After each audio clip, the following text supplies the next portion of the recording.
तीसरा मुझे लगता है एनर्जी होगी। ठीक है। क्योंकि आप जानते हैं, यहाँ तक कि इलन मस्क ने भी अपने इंटरव्यू में निखिल के साथ कहा कि एनर्जी नई करेंसी है। मुख्य बात रिस्क प्रोफाइलिंग की है, जो हमें करनी होती है। अब जहाँ क्लाइंट्स रिस्क लेने के लिए तैयार हैं, ठीक है, तो वहाँ हम AIF की सलाह देते हैं, लेकिन अन्यथा म्यूचुअल फंड्स सबसे अच्छे हैं।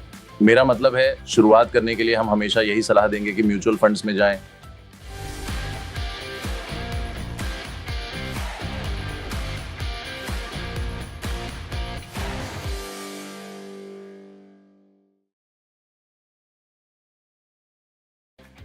नमस्कार, स्वागत है मार्केट पिलर अनकवर में। यह एक एजुकेशनल सीरीज है जहां हम आपको पावरफुल इंसाइट्स देते हैं उन लीडर्स से जो इंडिया के फाइनेंशियल इकोसिस्टम को शेप कर रहे हैं।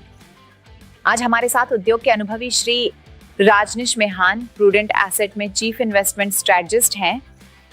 उनका एजुकेशनल बैकग्राउंड काफी इलुस्ट्रियस है। वे IIM अहमदाबाद, ISB और MET के अलुमनस हैं और पहले मोतीलाल ओसवाल जैसी प्रेस्टिजियस ऑर्गेनाइजेशंस के साथ काम कर चुके हैं। प्रूडेंट एसेट पिछले 19 सालों से मार्केट को सक्सेसफुली सर्व कर रहा है और नावी मुंबई में बेस्ड एक AMFI और सेबी रजिस्टर्ड म्यूचुअल फंड और PMS डिस्ट्रीब्यूटर है।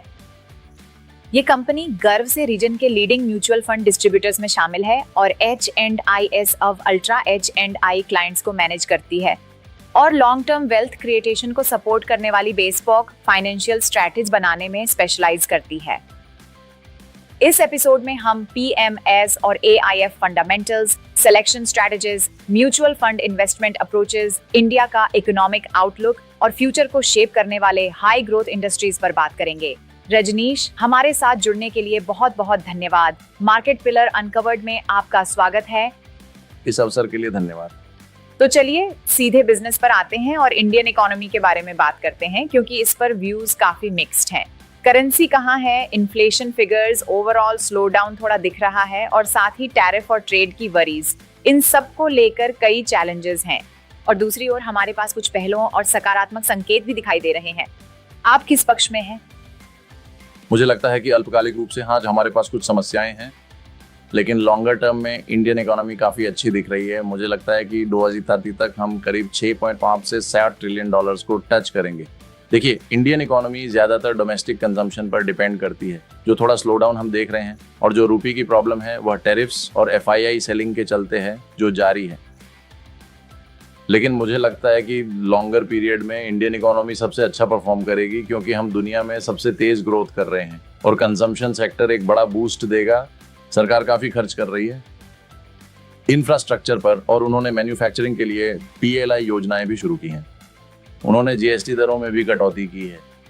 मुझे लगता है कि इससे कंजम्पशन में इंक्रीज होगी।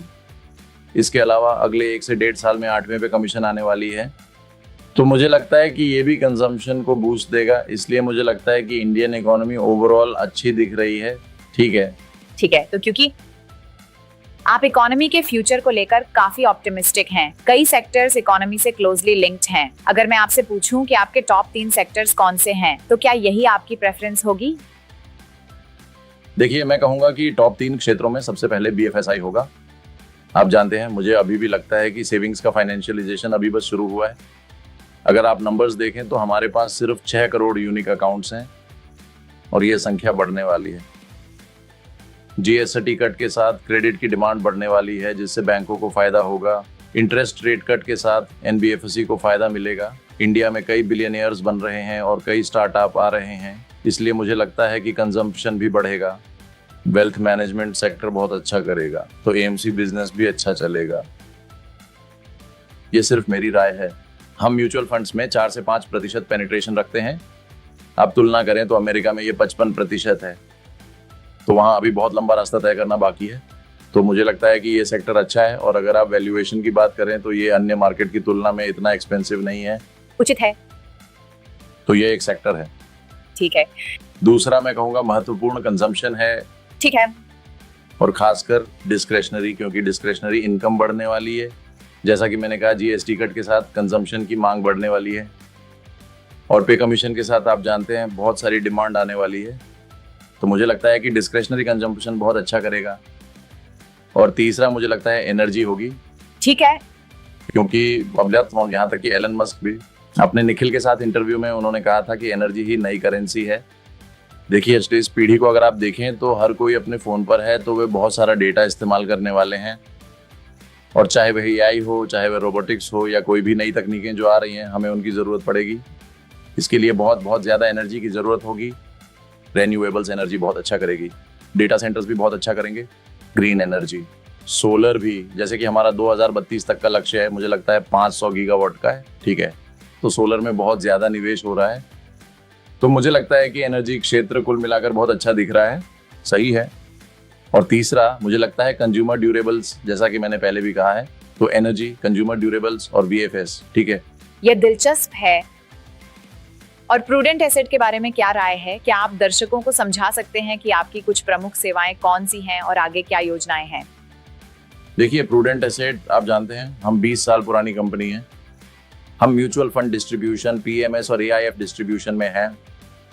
और हम, आप जानते हैं, मुख्य रूप से क्लाइंट्स के पोर्टफोलियो संभालते हैं और उन्हें लंबी अवधि के निवेशों के लिए मार्गदर्शन करते हैं।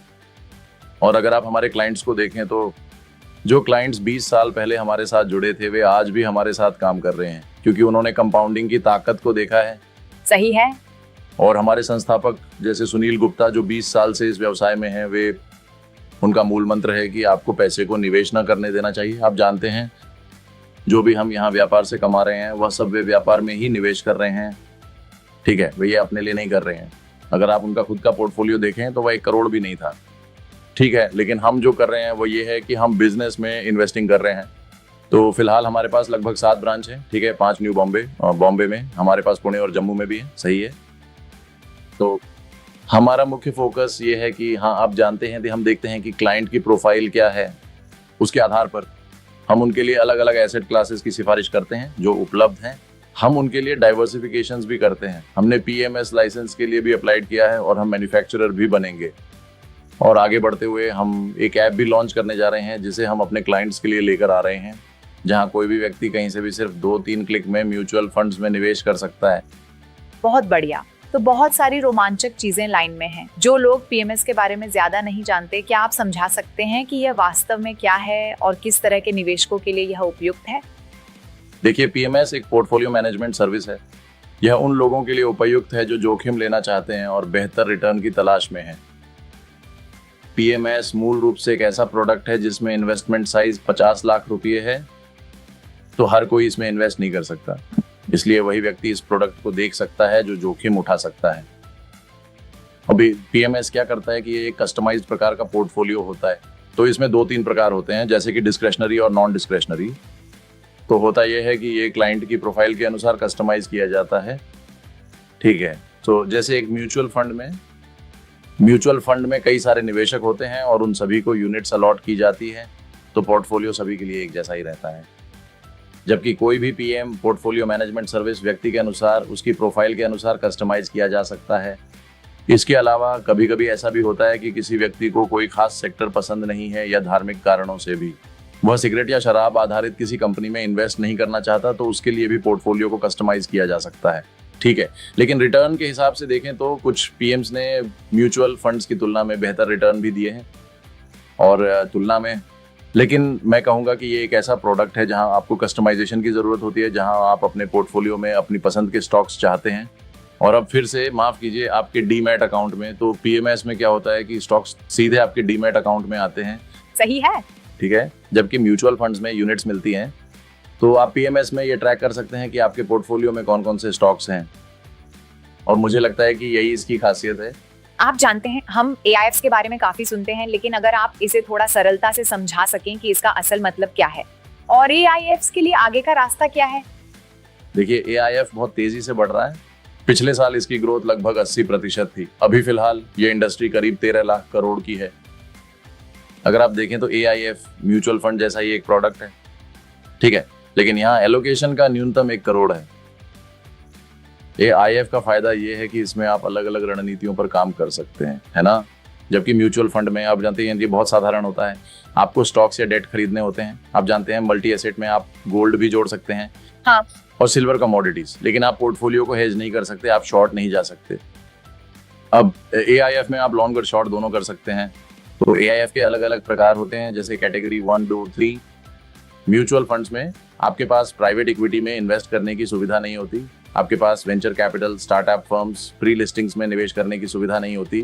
तो ये सारी चीज़ें AIF में की जा सकती हैं और AIF आपको रियल एस्टेट में निवेश करने का भी मौका देता है। REITs भी उपलब्ध हैं।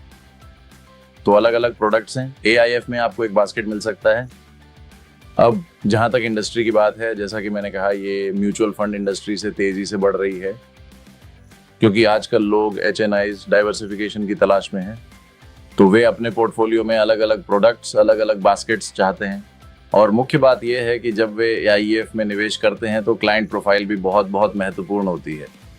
ये एक जोखिम भरा उत्पाद है क्योंकि वे जोखिम लेंगे, वे शॉर्ट साइड पर भी एक्सपोजर लेंगे। सही है। तो अगर आप जाएं, मान लीजिए मार्केट आपके खिलाफ चला जाता है तो आपको नुकसान भी हो सकता है।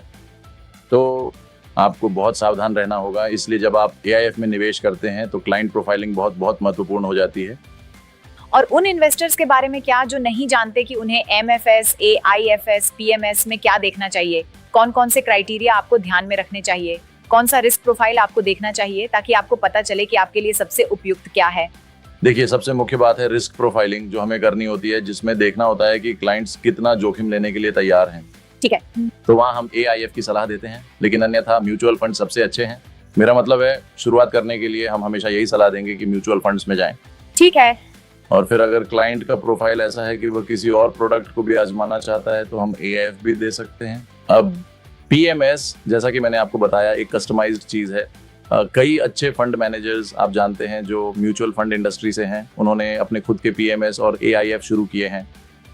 अगर क्लाइंट को एक कस्टमाइज्ड पोर्टफोलियो चाहिए और वे बेहतर रिटर्न्स चाहते हैं तो हम उन्हें PMS लेने की सलाह देते हैं, AIF भी। लेकिन अगर आप रिजल्ट्स की तुलना करें, मेरा मतलब है रिटर्न्स के हिसाब से देखें, तो PMS, AIF और म्यूचुअल फंड ये सब लगभग बराबर हैं। मेरा मतलब है, जाहिर है कुछ 3-4 फंड्स होंगे जो PMS और AIF में म्यूचुअल फंड से बेहतर प्रदर्शन करेंगे, लेकिन बाकी मामलों में रिटर्न्स अलग अलग होते हैं। तो यह सब क्लाइंट की प्रोफाइल पर निर्भर करता है कि वे क्या चाहते हैं और उसी के आधार पर हम तय करते हैं कि कौन सा प्रोडक्ट देना है। ठीक है, ये काफी उचित है। और अब अगर कोई पहली बार निवेश कर रहा है तो आप क्या कहेंगे, निवेश के मामले में उसकी चेकलिस्ट कैसी होनी चाहिए? महत्वपूर्ण बातें कौन सी हैं? 3 महत्वपूर्ण बातें। देखिए, सबसे पहली बात यह है कि आप सबसे पहले इन्वेस्टिंग शुरू करें और रेगुलर इन्वेस्टमेंट्स करते रहें। ठीक है, कुछ लोग इन्वेस्टिंग करते हैं और फिर जब मार्केट्स गिरते हैं तो वे पैनिक कर जाते हैं और गलत समय पर एग्जिट कर लेते हैं। इसलिए एक बात यह है कि आपको रेगुलर इन्वेस्टमेंट करना चाहिए ताकि आप कंपाउंडिंग की पावर को भी देख सकें। क्योंकि उदाहरण के लिए, अगर आप म्यूचुअल फंड्स में इन्वेस्ट कर रहे हैं तो रेगुलर इन्वेस्टमेंट्स आपको और भी अधिक लाभ देता है। इसीलिए रेगुलर इन्वेस्टमेंट्स से आपको लगातार अधिक यूनिट्स मिलती रहती हैं। जब बाजार पलटते हैं तो आप उन यूनिट्स की संख्या पर और अधिक पैसा कमा सकते हैं। तो ये एक बात है, नियमित रूप से निवेश करना। और दूसरी बात मैं कहूँगा कि हमेशा लंबी अवधि के बारे में सोचें, क्योंकि होता ये है कि खासकर जो नई पीढ़ी आ रही है वे शॉर्ट टर्म रिटर्न चाहते हैं। ठीक है, तो वे ऑप्शन, फ्यूचर्स, ऑप्शन आदि में निवेश करना चाहते हैं और यहाँ तक कि ट्रेडिंग भी करना चाहते हैं। तो मैं कहूँगा कि एक नए निवेशक के लिए ये कहीं ज़्यादा बेहतर है कि आप निवेश करें। लॉन्गर टर्म के लिए आपको लॉन्गर टर्म व्यू रखना चाहिए, क्योंकि देखिए, रिटर्नर्स मार्केट्स में पेशेंट के साथ बैठने से ही बनते हैं। ये ऐसा नहीं है, आप जानते हैं, ये कोई शॉर्ट टर्म चीज़ नहीं है। हाँ। ये दूसरी बात है जो मैं कहना चाहूँगा। और तीसरी बात ये है कि आपको हमेशा, आप जानते हैं, सही तरीके से एसेट एलोकेशन करना चाहिए। आपको अपने पोर्टफोलियोज डाइवर्सिफाई करने चाहिए, क्योंकि अगर आप सिर्फ एक एसेट क्लास में जाइए और वह एसेट क्लास परफॉर्म ना करे तो आपको नुकसान होने की टेंडेंसी होती है और आप पैनिक कर जाते हैं। बिल्कुल। तो जैसे आप जानते हैं, हमेशा के लिए जब मार्केट्स अक्टूबर 2024 में पीक कर रहे थे तो हमने सोचा कि अपने क्लाइंट्स के पोर्टफोलियोज को मल्टी एसेट्स में शिफ्ट कर दिया जाए ताकि उन्हें गोल्ड आदि का एक्सपोजर भी मिल सके, तो आपके पोर्टफोलियो सुरक्षित रहते हैं। इसलिए क्लाइंट की प्रोफाइल के अनुसार आपको हमेशा अपनी एसेट क्लासेस में डाइवर्सिफाई लानी चाहिए। अपने सारे अंडे एक ही टोकरी में मत डालिए। हाँ, ये बहुत जरूरी है। ये ना बहुत बहुत जरूरी है। जरूर। आपका करियर कितना शानदार रहा है, क्या आपकी जर्नी में कोई की टर्निंग पॉइंट्स रहे हैं? क्या आप हमें उनके बारे में बता सकते हैं? मेरा मतलब है, मेरे करियर की शुरुआत ही मेरे लिए टर्निंग पॉइंट रही है, मैं यही कहूँगा। देखिए, मैं चंडीगढ़ और एक छोटे शहर से आता हूँ। मेरे बहुत से चाचा, मेरे पिताजी के भाई और खुद पिताजी जो, ये सब शेयर बाजार में निवेश करते थे। तो इसी तरह मुझे शेयर बाजार में इंटरेस्ट आया और वे हमेशा मुझे यह दिखाया करते थे। मैंने ITC के 100 या 200 शेयर खरीदे थे और अब वे 32,000 हो गए हैं। तो उनकी कुछ हजार की इन्वेस्टमेंट अब करोड़ों में बदल गई है। इसीलिए मुझे इसमें इंटरेस्ट आया और मैं हमेशा बॉम्बे स्टॉक मार्केट्स में काम करना चाहता था, क्योंकि यही इसका केंद्र था। और मेरा हमेशा यही विचार था कि मैं किसी अच्छी कंपनी में जाऊं जहां मैं सीख सकूं। और फिर अपने MBA के दौरान मुझे एक प्रोफेसर से मिलने का मौका मिला, जिन्होंने मेरी मार्गदर्शना की और उन्होंने मुझे ये करने के लिए कहा। उनके पास मोतीलाल ओसवाल में कुछ संपर्क थे। उन्होंने मुझसे कहा तुम वहाँ इंटर्नशिप कर सकते हो। तो मैंने वहाँ अपनी इंटर्नशिप की और इंटर्नशिप के बाद मैंने MBA पूरा करने के बाद उनसे मिलने गया और वहाँ कोई दूसरा डिपार्टमेंट था। उन्होंने मेरा इंटरव्यू लिया और मैं उसमें सेलेक्ट हो गया। तो मुझे लगता है कि उस समय ये सबसे अच्छी बात थी जो मेरे साथ हुई। बाकी इतिहास है। मोतीलाल ओसवाल में प्रवेश पाना, जो आप जानते हैं उस समय भी वह एक टॉप कंपनी थी, और उसके बाद भी मुझे लगता है कि जर्नी अच्छी रही है। और जाहिर है मैंने अलग अलग कंपनियों में काम किया है और काफ़ी ग्रोथ देखा है, तो वही मुख्य टर्निंग पॉइंट था। बिल्कुल। और आपके काम के अलावा हमें अपने हॉबीज के बारे में बताइए। हॉबीज, मुझे पढ़ना बहुत पसंद है। मुझे, आप जानते हैं, पढ़ना बहुत अच्छा लगता है। टीवी पर इन सभी बड़े इन्वेस्टर्स को देखना वास्तव में पसंद है। और अब आप खुद को भी देख सकते हैं। हाँ, तो मैं आपके वीडियो भी देखता हूँ। अब बात यह है कि देखिए वॉरेन बफेट ने क्या कहा, सबसे अच्छा इन्वेस्ट जो आप कर सकते हैं वो खुद में है। जब भी मुझे खाली समय मिलता है मैं पढ़ने की कोशिश करता हूँ, दूसरों को देखने और उनसे सीखने की कोशिश करता हूँ। इसके अलावा जब भी मुझे समय मिलता है मैं नेटफ्लिक्स देखता हूँ, कुछ सीरीज देखता हूँ और ट्रैवलिंग करता हूँ। मुझे ट्रैवलिंग करना बहुत पसंद है। आज हमसे बातचीत करने के लिए आपका बहुत बहुत धन्यवाद रजनीश। आपका पर्सपेक्टिव सुनकर अच्छा लगा। धन्यवाद। ये अवसर देने के लिए आपका बहुत बहुत धन्यवाद। मुझे लगता है कि आपने युवा पीढ़ी के लिए एक बहुत अच्छा मंच तैयार किया है। हाँ, धन्यवाद। धन्यवाद। तो मार्केट पिलर्स अनकवर्ड के इस एपिसोड में बस इतना ही। मनी टीवी को लाइक, शेयर और सब्सक्राइब करना ना भूलें। इंडिया के लीडिंग मार्केट वॉइसेस के साथ और भी इंसाइटफुल कन्वर्सेशन के लिए अगली बार तक स्मार्ट तरीके से इन्वेस्ट करें और इन्फॉर्म्ड रहें।